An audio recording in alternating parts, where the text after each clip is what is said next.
One day, a curious cat named Whiskers decided to knock over a potted plant. To humans, it seemed reckless, but for Whiskers, it was a thrilling way to explore how gravity works.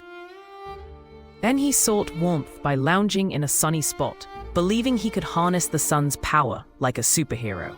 Not stopping there, Whiskers embarked on a wild chase around the house, sudden zoomies taunting his owner with the idea that perhaps he was just training for the feline Olympics. In each of his antics, he thought, if it doesn't make sense to humans, it must be pure genius. This playful mischief perfectly captures the bizarre beauty of cat logic in action.